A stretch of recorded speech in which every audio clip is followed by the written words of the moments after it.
This is the Horse Radio Network. This is episode 348 of the Stable Scoop Radio Show, Foxhunters on the Move. Please support our sponsors as they make this show possible. Our sponsors this week are Chasing a Fox in a Little Black Dress, By Mita Dewormers, Uncle Jimmy's Brand Products, and Mill Creek Spreaders. And this week, we're going to be talking fox hunting, and specifically about fox hunters who started out in the north and ended up moving south, like my wife and I did. And, you know, after this winter, it's certainly something that I'm sure more fox hunters are considering.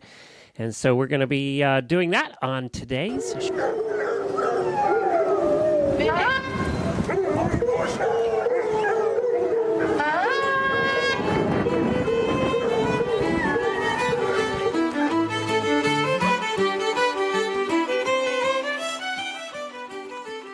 I'm the Geek. And this is Helena B., and you're listening to the Stable Scoop Radio Show on the Horse Radio Network. This is our special fox hunting edition. Well, howdy, Helena. Howdy, Glenn. How are you? Okay. You notice I played the fox hunting opening music instead of our usual? Did. That sound just gets me all giddy. Get the horn blowing and the hounds. What do? Bray? They sing. Oh, sounds singing or speaking? Sing, yeah, I don't know what they do. Giving tongue, all kinds of things. We've got all kinds of ways of describing barking. Exactly. They don't bark. They're not dogs. No, I always got that. Well, you know what's... You say they're not dogs. Well, I always get in trouble because I call them dogs. Well, we had on last year the Dennis Foster, who is the president of the Masters of Foxhounds Association. And he actually set me straight on a couple of things. The first of which, don't get all caught up in calling the hounds hounds. Like, if somebody calls them dogs, it's no big deal, right? Because technically, I own a hound. I own a greyhound who is a hound, but she's also a dog. You own a sight hound? Yeah. Right. Yeah. So he was like, don't get all caught up in the hounds thing. And I was like, oh, geez, I was like, total hunting snob. No, they're hounds. And then the other thing that he said was, don't worry so much about what you're wearing out in the hunt field. Obviously, you want to be neat and tidy and respectful, but there are a lot of rules and there's a lot of etiquette that it's okay to take second place in the priority list when you're hunting. Basically, do whatever we can to get more people out there riding to hounds. So go ahead and call them dogs if you want to, Glenn. Yeah. Do you think that's becoming true for a lot of hunts who basically are like everything else in the horse world? They need new members. They do need new members, and we're losing land at, record-breaking rates. And so the more people fox hunting takes up is other than endurance riding and competitive trail riding, it's one of the sports or one of the disciplines that requires the most open space. Even eventing has a set course, that's true. Yeah. So we need a lot of open space. So the more people that we get involved with the sport, the more chances we have to conserve the open space we need to carry on our traditions. So I do think that, just out of necessity, we're going to take as many people as we can. And if that means lowering the bar a little bit on some of these, I don't want to call them arbitrary rules, because there is nothing arbitrary about fox hunting. Everything has a purpose, right down to how many braids in your horse's mane. But I do think we need to soften the rules a little bit just so that we can be a more accessible discipline to riders and non-riders alike. However, if you are interested in some of the quirkier rules of hunting, definitely go to Chasing a Fox on Facebook. There's a particular segment that we wrote about that talks about how many braids in your horse's mane, whether it changes whether or not they're a mare or a gelding. Oh, really? Yeah, there's a set number that you should have for a mare or gelding. Now, this is way above my pay grade, but it's really kind of interesting, and there's a reason for it. But that's the job of Chasing a Fox in a Little Black Dress. They bring you all of the etiquette rules and the social rules for fox hunting, but that's a fun one. Well, before we get to our first guest, we have to hear from one of our sponsors, and then I have to thank you for something. So we're going to be right back in just a minute. Hello, folks. Uncle Jimmy here, and welcome to the world of Uncle Jimmy brand products, where funny names mean serious products. Featuring Uncle Jimmy's Squeezy Buns, the squeezably soft hand treat that your horse will love. The award-winning Uncle Jimmy's Hangin' Balls. Uncle Jimmy's Sugar-Free Ball. The incredible Licky Thing, also in sugar-free. The amazing Uncle Jimmy's Pecker-Wrecker, and the Big Licky. The infamous Uncle Jimmy Hangin' Ball was first designed by me for my own horses to help reduce the bad habits which come from stall boredom. It now can be found around the world. This nutritious, flavored, filled boredom buster will help keep your horses occupied and happy around the clock. Properly hung, it will last for weeks, provided you don't let your horse pin it, and Uncle Jimmy knows who you are. The ball comes in 4 flavors: apple, carrot, peppermint, molasses, and now sugar-free. Once again, welcome to the world of Uncle Jimmy's brand products, where funny names mean serious products, and satisfaction is 100% guaranteed. We all know the importance of deworming our horses, and Dr. Ellefson of Buy Me to Equine is helping us make sure we are doing it right. Listen for his 4-part series the first week of every month on this very show. I just wanted to remind everyone, if you are due for deworming, why not save a few bucks on the popular Buy Me to line of wormers, including Equimax, Bimectin, Exodus, Exodus Multidose, and Equil. You can find coupons and special offers at buymeToEquine.com, including a variety of rebate offers from cash to free ivermectin. You can also get up to $2 a dose back for Equimax. And while you're at Buy Me to Equine, get your free horse health record keeper, and you can just download it there. Plus, learn a bunch about parasites and deworming at Bimeda, that's BIMEDA, equine.com.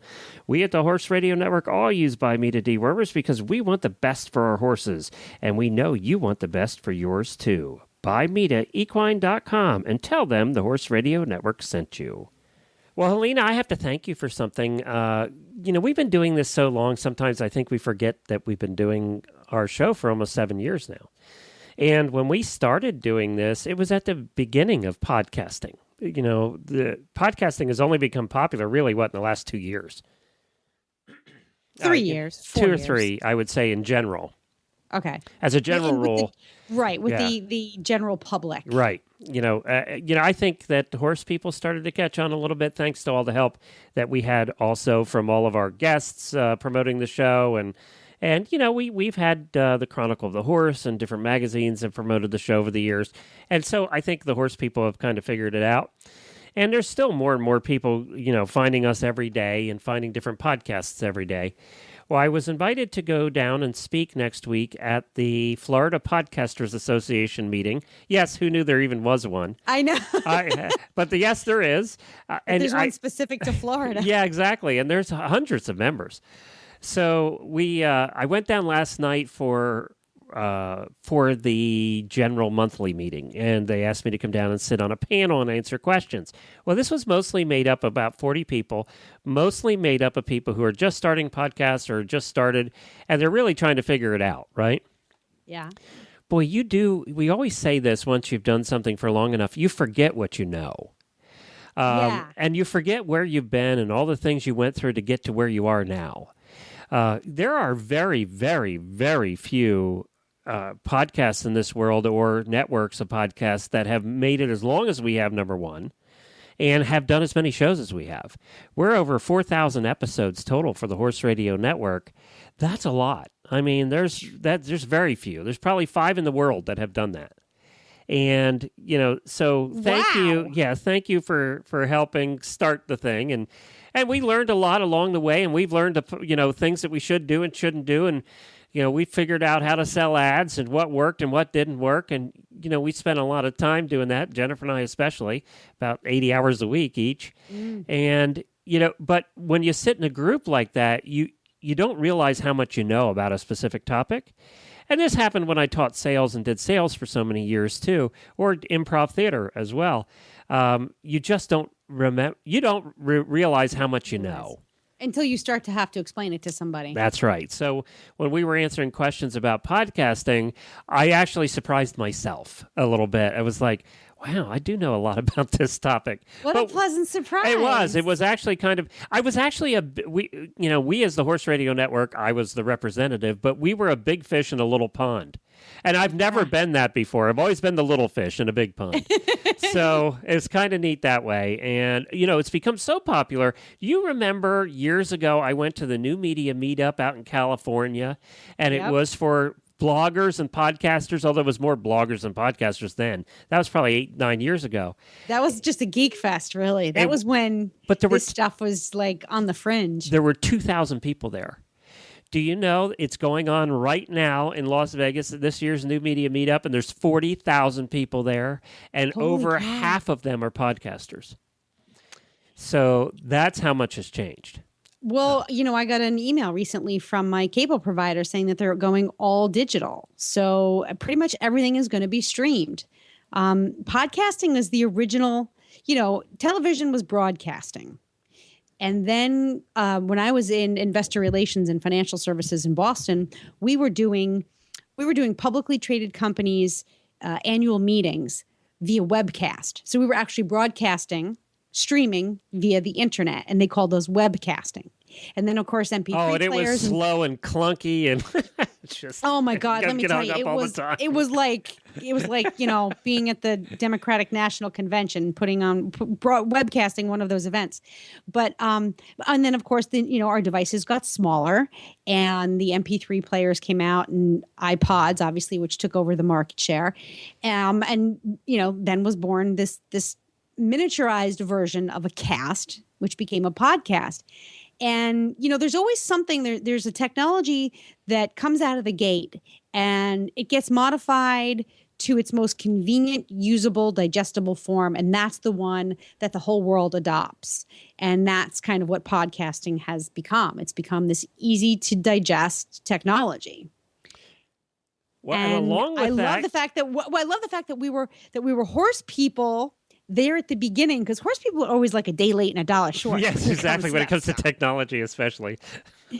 Yeah. So this is really rewarding that you're now there speaking, and that podcasting has gone from 4,000 people to 44,000 people in Las Vegas. That's the big place for techies to go. I was really stupid, though. I didn't realize that the New Media Meetup was going on at the same time as the World Cup. I could have gone out for both. Oh. That was really dumb, huh? Yeah, still a little day late and a dollar short. Sure, yeah, exactly. Exactly. It is interesting. One of the things, we did have a minor victory last week. I haven't even talked to you about this, but this is kind of inside podcasting here. There was a company, basically patent troll company, who sued Adam Carolla, NPR, and a couple of the other bigger podcasts. They have millions of downloads. Yeah. And they sued them saying they owned the patent for a episodic online radio show.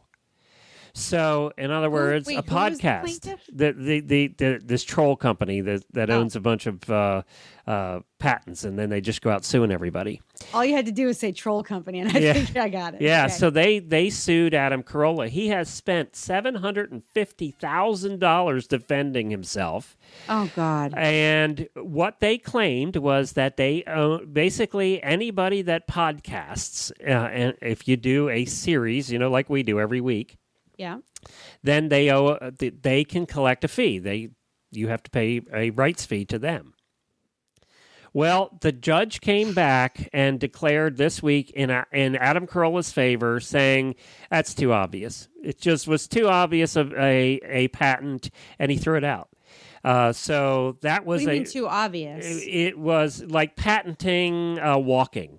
It's something everybody's going to do. It's just an obvious thing. It's too obvious. It's not specific enough.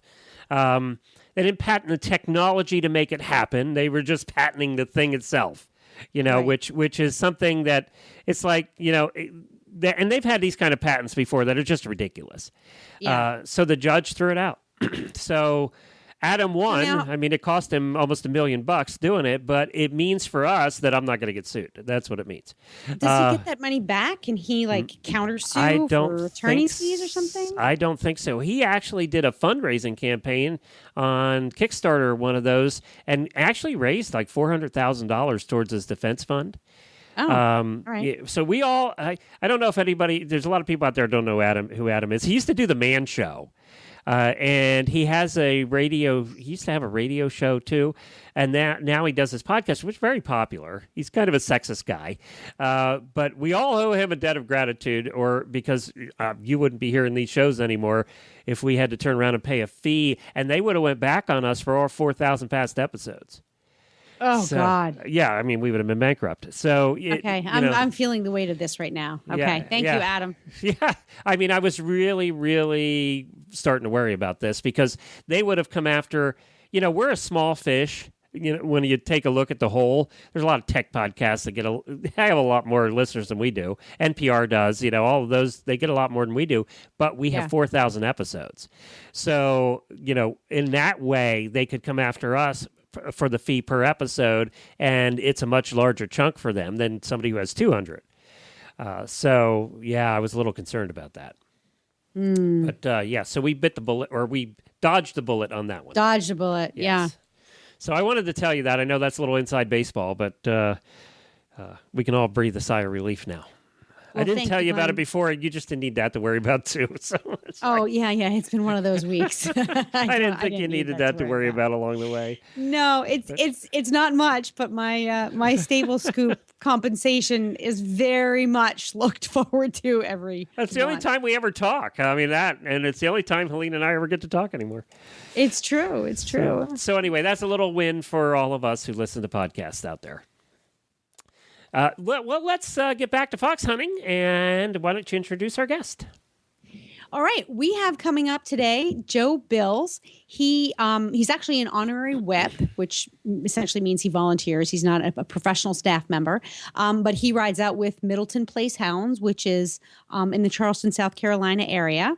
And he started out at points north, not as far north as me, but north enough, and has relocated to this beautiful South Carolina community and hunts there. So we're going to talk to him about what that's like.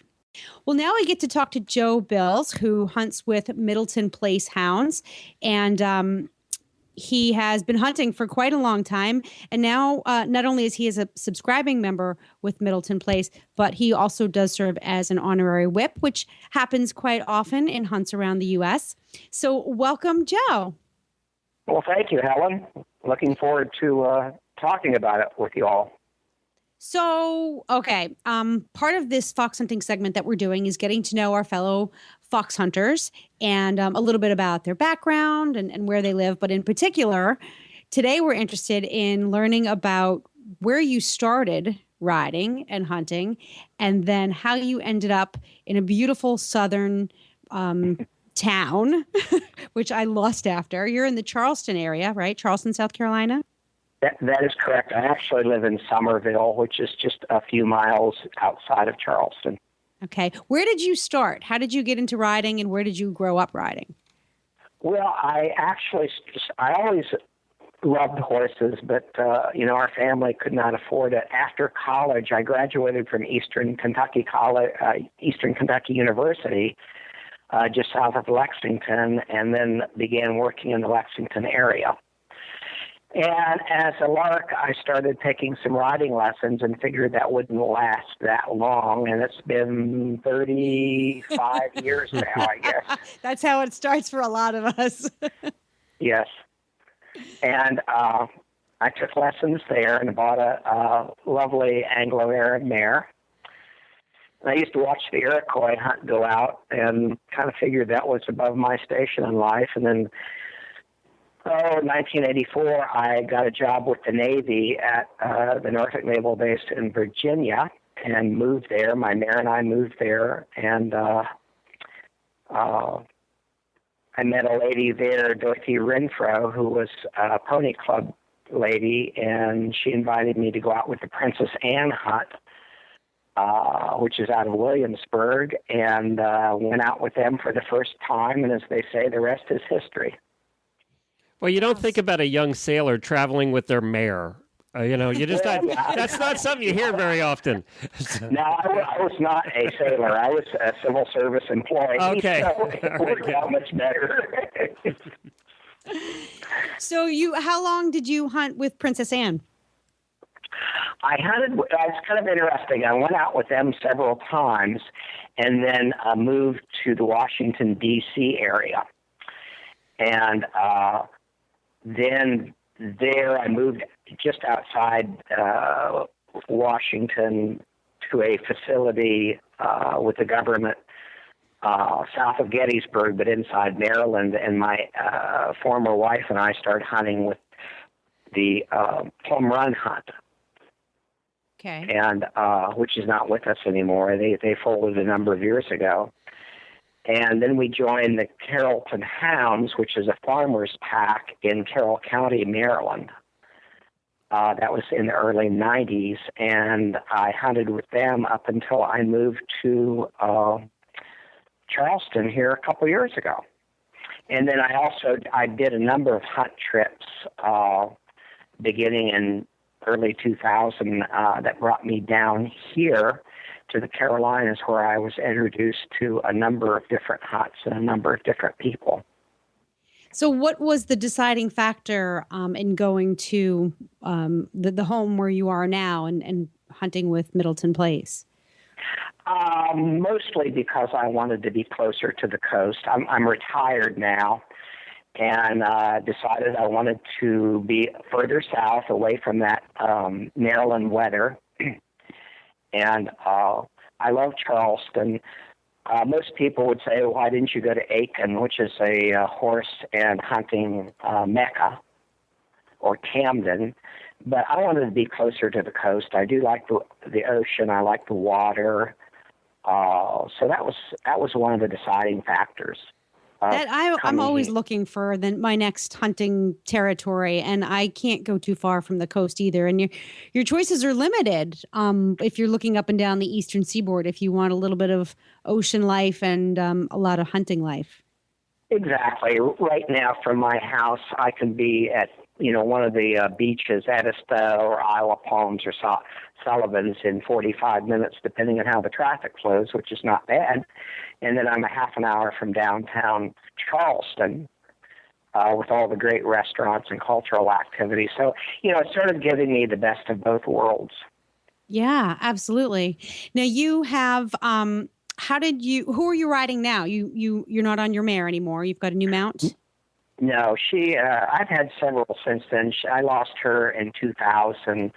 And right now I have a very nice paint gelding named Traveler. And I got him, a year ago. And he's proven to be a very nice horse. He's athletic, very intelligent, and he's taken to his whipping job quite seriously. In fact, he thinks he knows more about it than I do. And sometimes we get into fights. Yeah, sometimes we get into fights as to where we're supposed to be. And how old when is he hears it, he's 13 now. Okay. And I also do dressage on him. I had a dressage background, and I do enjoy that. And he's actually very, very good at that also. Which makes them very handy. I know that I had a pretty solid dressage foundation before I started hunting, and didn't realize until you get into some of those breakneck runs through the woods just how handy having a good dressage seat is. Most definitely. Right? That fine tuning when it's trappy too, when the footing is tight and trappy. It's nice to have those subtle dressage aids. So now you're in Somerville. You're riding out with Milton Place, and this is different because this is a drag hunt, and the other hunts that you rode out with were live. How is that different for you? It took some getting used to for several reasons. Number one, down here are the woods are very thick, and we pretty much have to stay on the numerous fire roads and fire breaks and all that. We hunt out of Middleton Place, which is a very historic plantation, and they own about 5,500 acres across the road from what most people would view as the historic area. And it's heavily forested, but they do have a lot of roads in there and a lot of beautiful lakes that have been built over the years. But it took some getting used to, and one thing about drag hunting is that you're going when you do go, you're going pretty fast. Unlike, and you know you're going to go. You're going to have a hunt every time you go out. Like with live hunting, some days if the foxes aren't cooperating, you can have a glorified trail ride, and it's very slow. But every run with a drag hunt, you are going fast and furious with it. I know my wife always said that too. She always said she liked the drag hunts better because you know you're going to get a good ride in that day. There's not going to be a lot of standing around just waiting. No, exactly, exactly. One of the nice things I like about being a whip with Middleton is that I'm up with the hounds, and oftentimes a little bit out in front of them to make sure they don't riot and live game or something happen. And now so let's explain that for the non-fox hunters out there. These hounds are actually trained to follow a certain scent, and what a drag hunt does is they get on a four-wheeler or whatever, and they drag that scent along the ground so that the hounds follow that scent. Now, will they only follow that scent, or will they occasionally pick up something that's live that wanders into their path? They could pick up something live if it's very strong. At Middleton, we have to deal with coyote, of course. We do have some fox there. You probably have a lot of deer. There's a lot of deer in that area. Deer, wild pigs, and some other wildlife. But they mix the scent strong, and we have one or two people who ride out on horseback in front of us, and they're from a very old hunting family, the Greens, and are very well versed in laying drags and all that. So they lay it right out in front of you. I know some drag hunts will lay the line either earlier in the morning or, depending on the weather, if the line will stick, they'll go the night before. But so actually, I don't know anybody that does it the night before. So these folks ride out just ahead. Like how far ahead do they go? Usually about 10 to 15 minutes out in front of us. Okay. And having them do that close behind each hunt is that we can make changes if we have to. Several weeks ago, we had a problem. We noticed the hounds were sounding slightly different. And what it was is that we had a pack of coyote who were chasing a deer out in front of us. We finally realized it when we got on one of the roads and saw all the tracks of the coyotes and the deer. So we made a decision to go in a different direction. Oh, yeah, you don't want the coyotes mixing it up with the hounds, do you? Probably. No. That wouldn't be good. Now, it seems like there was a pack of several coyote, and they seemed to have we had been following them pretty much most of the hunt.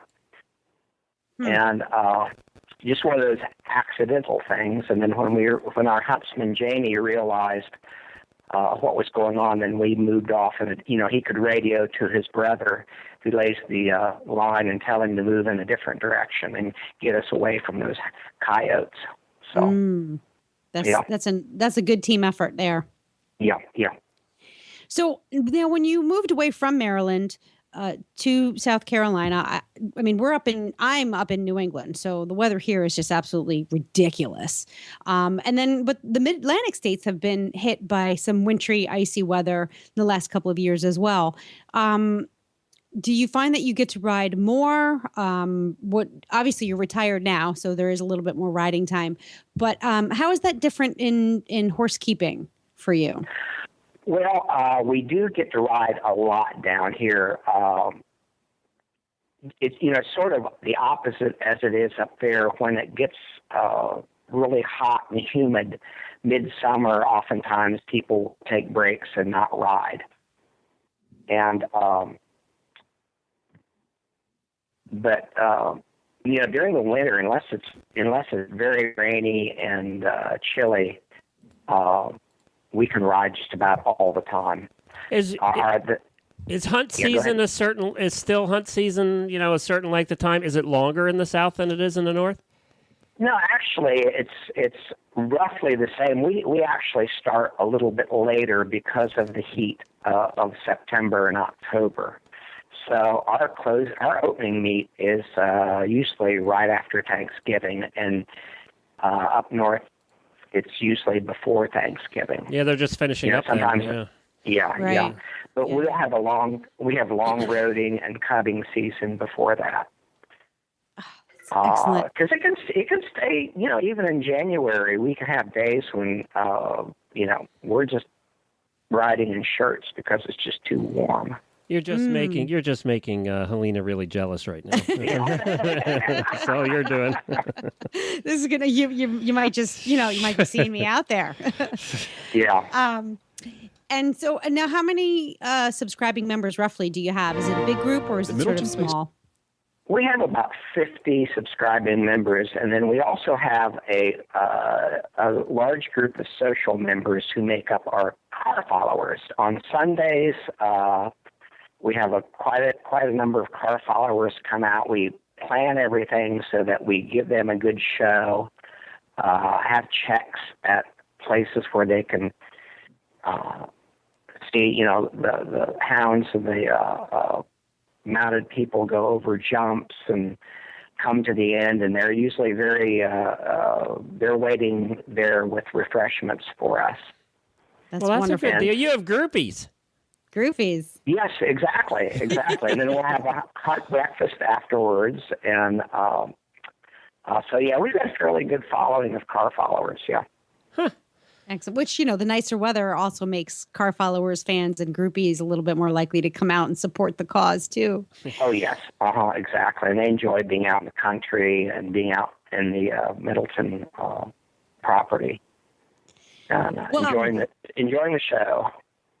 We are just about out of time for this particular segment, Joe. I could sit here and pick your brain about what it's like to live and ride in the Charleston area, and I probably will on another show. Where can people find out more about Middleton Place Hounds? They can Google, probably the easiest thing to do is just Google Middleton Place Hounds, and we have a website set up there. And it is at middletonplacehounds.com. I just looked it up. Yeah. Yep. Okay. And I couldn't go there because you have music playing, so I couldn't. Right. So, we have a nice little video of the hunt on the web page, and then they can also Google Middleton Place itself. That kind of gives you an idea of where the property is and all that. And then my horse is actually boarded at Middleton. They have an equestrian facility there. So it's very nice because on the hunt day, we just walk across the road and there we are. Ah, that's so convenient. And you have all the great things that fun hunts have. You've got hunter paces and, like you said, social events and special weekends and things like that. So I definitely encourage everybody to go and check out the website. It is middletonplacehounds.com. Thank you so much, Joe, for joining us. We'll have to check in with you again. Okay, very good. It's been my pleasure. Joe. I've enjoyed it. Thank you. They've made the best even better. Mill Creek Manufacturing is now the first and only company to make stainless steel compact manure spreaders. What does that mean for you? A worry-free solution to your manure management for years to come. Often if a body on a spreader rusts, it's time for a new one, and we've had that happen. We certainly had some old spreaders that rusted out. Mill Creek stainless steel spreaders are guaranteed not to rust through for life. These are the only compact manure spreaders you'll find anywhere with a warranty like that. There's also a 3-year warranty on the mechanics and structure. Put this together with Mill Creek's exclusive low-maintenance sealed bearings, and you've got a machine that you can count on to perform day in and day out with no headaches for you.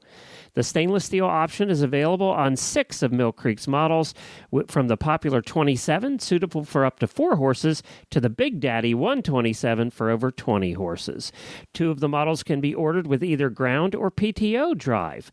Like all Mill Creek spreaders, stainless steel spreaders have the lowest sides in the industry for easy manure loading. You can't go wrong with any Mill Creek manure spreader, but the new stainless steel models are truly something special. You've never seen anything like them before. Mill Creek has been in business for almost 30 years, and they've continuously improved their designs with horse owners in mind. Horse owners like you and I who appreciate the best quality, best engineered machines on the market. When you call Mill Creek, you'll reach them at their own factory in Pennsylvania. That's right, not in India, but in Pennsylvania, because they're all made in the USA. Give them a call today at 800-311-1323 or visit their website at millcreekspreaders.com. That's millcreekspreaders.com. You know, I do have, as I mentioned, I do have the same lust for hunting and the ocean. Lust, I call it lust. A desire. But no, for me, it's lust. For you, it's lust, yeah. Yeah, it's lust. I can't give up the ocean, and I can't give up hunting, so I'm stuck, trying to figure out where to go. I don't ever want to survive another winter like the one we had this winter. It was just horrible. It's really hard to when you're a single mom, you're living at home, and you have the horses at home. That makes it just so much harder. And yeah, there were only quote unquote 2 horses, but it's the same, you still have to do all the work. Whether you have 2 horses or 20, you still have to shovel the path from the house to the barn 3 or 4 times a day.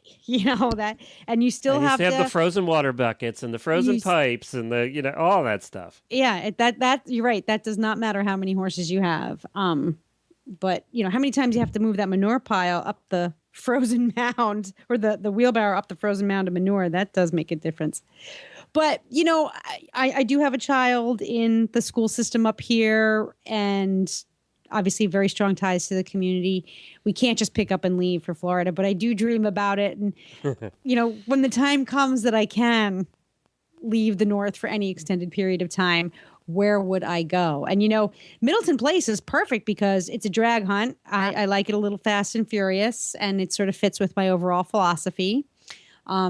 And it's like he said, he's, half hour, 45 minutes from the ocean. That's perfect for me. That's perfect. It's a beautiful area, too. He's right off of Route 26, which is the main road that comes down from 95 and heads down to Charleston. And it's a beautiful area. It's very wooded, like he said. But that area is very really historic. Nice. Oh yeah, Charleston's beautiful. I mean, love living in historic districts. So, I might have to go down there for a visit. Yeah, Charleston's really cool. I've been to Charleston, the city of Charleston, and absolutely loved it. Absolutely, yeah, it's pretty neat. Loved it. I would like to get out to the Middleton Place, which I don't know if it's a park or like a preserve or what, but it's stunning. So I wouldn't mind getting out there for my next trip down. Well, one of the things I wanted to ask you, you said you like living, near the ocean, but how often do you actually go to the ocean?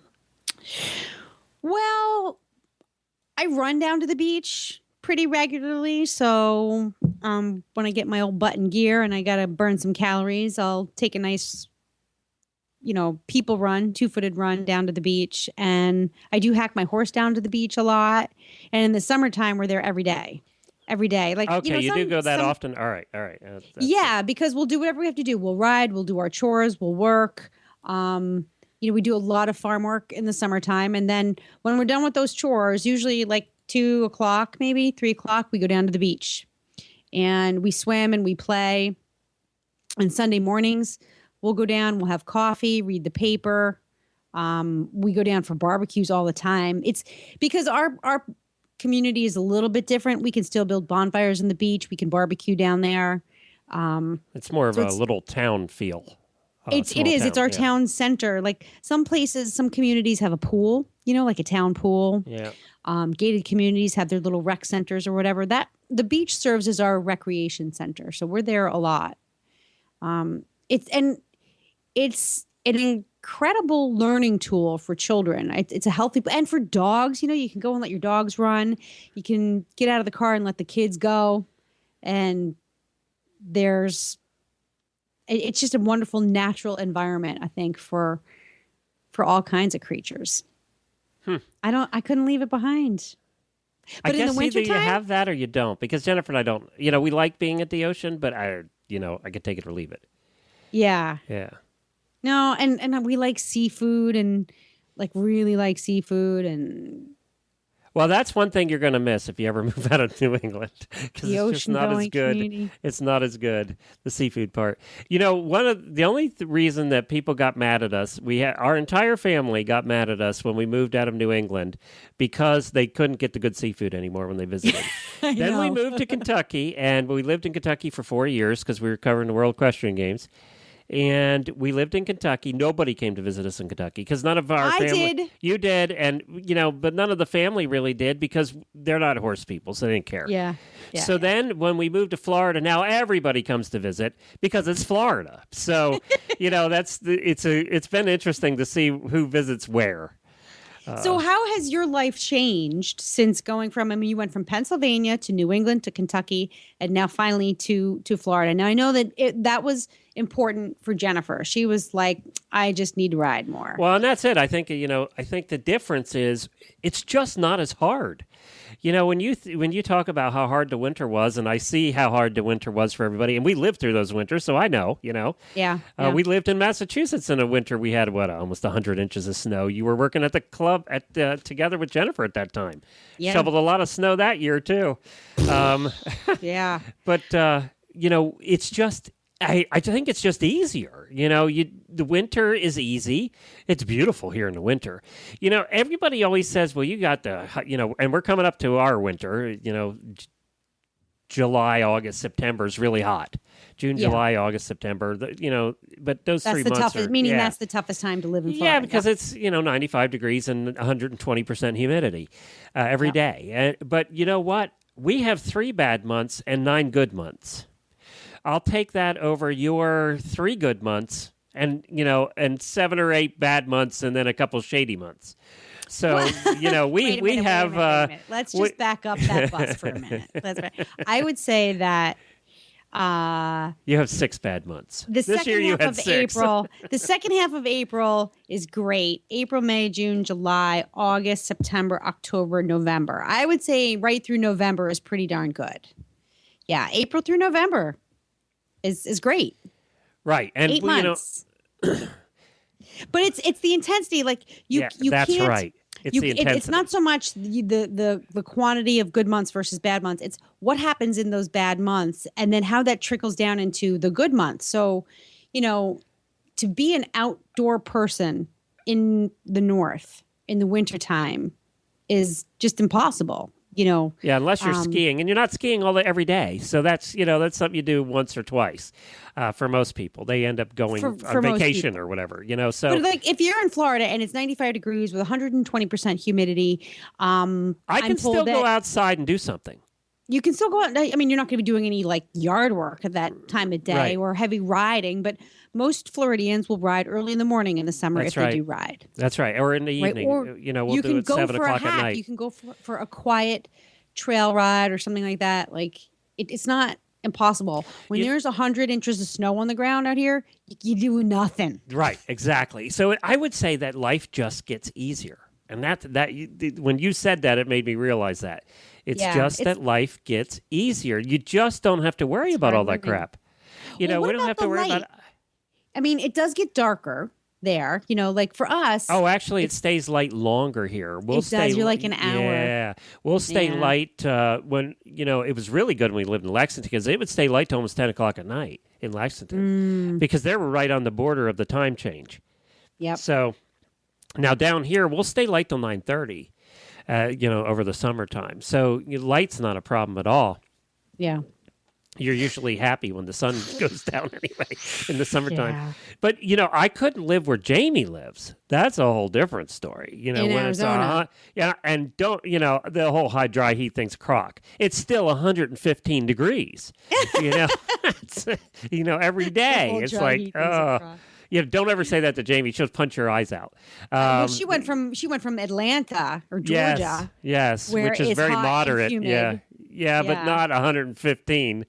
So Not yeah. 115, but when you've got the high heat plus the humidity all the time, pretty much.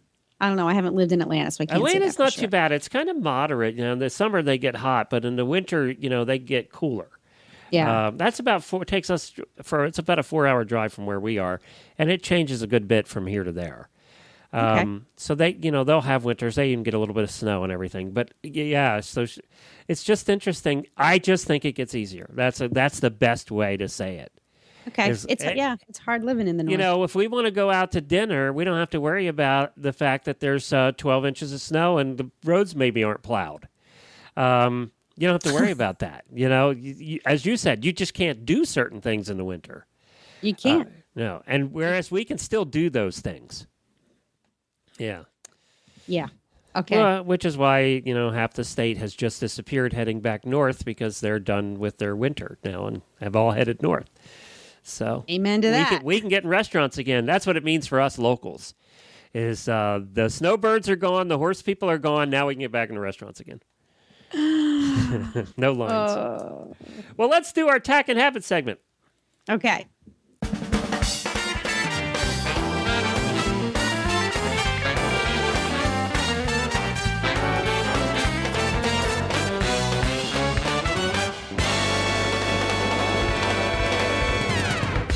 Well, now it's time for one of my favorite segments of the Stable Scoop Show. It's the Tack and Habit segment. And this week's segment is sponsored by Chasing a Fox in a Little Black Dress. You can find them online at chasingafox.com. Well, before we get into this, this is a Tack and Habit segment. It's a segment where we talk about products, right? Did you see the big news in the world of retail in the horse world? I did. We haven't talked about this yet, but Dover Saddlery was sold. They're a publicly traded company, the only retailer in the tack world that's publicly traded, and they were sold to an investment group, right? I don't know who they were sold to. I mean, this is like hot off the presses. Yeah, from what I read, it was an investment group, and it looks like they're going to, they want to continue Dover the way it is, and they're going to put some money into it so they can open more stores and continuing to do what they're doing. And of course, this comes right Webster on the Capital. There you go. It's investment group, right? Yeah. Yep. So, this comes right on the heels of SmartPak being sold to a pharmaceutical giant. So, it's interesting that the two went so close together, which also means that the principals want to cash out and put some money in the bank from both companies. SmartPak is still private. Dover trades on NASDAQ under the symbol DOVR, and they're trading at $8.39. They went up 60% when the news came out. Yeah. Yeah. So they leveled off a little bit, which is typical, but man, their market cap is $45.22 million. Yeah, so that's what it looked like. About 45 million is how it ended up. It was what it was based on anyway. So yeah, the principals over there, I know Steve Day's one of the principals. They're all going to be cashing out some stock at this point, I bet. Yeah. That's... Good time to do that. If you own some Dover stock and want to make some profit, now's the time. But don't listen to me. I don't know anything about stock. So, but yeah, so big news in the world of retail in the horse world. Woo, well, that's a shakeup. Yep. We haven't had anything that big since Miller's decided I know. shut their doors. Between SmartPak and Dover, two biggest players. Well, you're going to review revisit a product that we talked about, I think, a long time ago. Yes, we did. It was a long time ago. I think it might have been 2 years ago. Maybe even 3 years ago. But it's one of the best products that I never would have thought of. And you just used it, which is what reminded you, right? Right. It's one of the best products that I never thought I needed. It's called the H2 Go Bag. I know it sounds a little dirty, but it's not. It's not. It is a plastic bag with a spout on the end that you put in your wheelbarrow and you fill it up.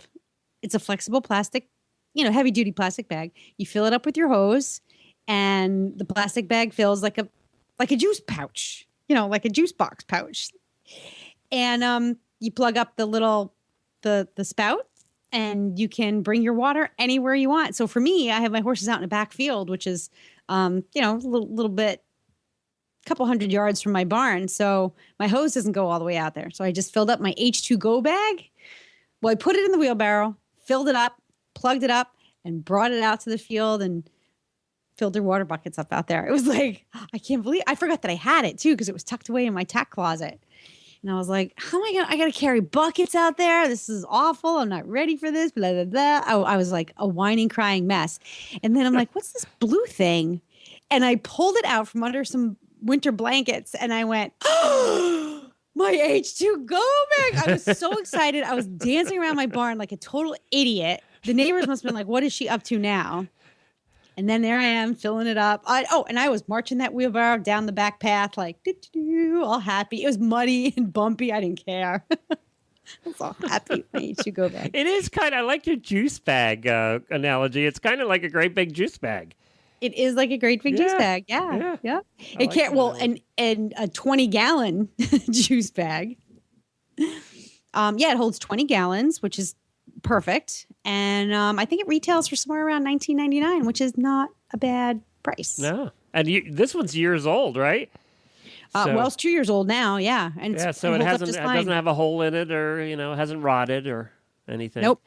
When you buy it from wherever you buy it from, if you buy it online or wherever, in the package it comes with a little grippy strip, almost like those things that you put under throw rugs to keep them from sliding around on the floor. Okay. It's like a rubber mesh thing, right? So it has one of those. So when you put the bag in the wheelbarrow, it doesn't slide around in the wheelbarrow. And then when you go to tilt the wheelbarrow up to pour the water out, the bag doesn't slide out of the wheelbarrow either. So that little grippy thing comes with it. Very cool. And you can get them anywhere?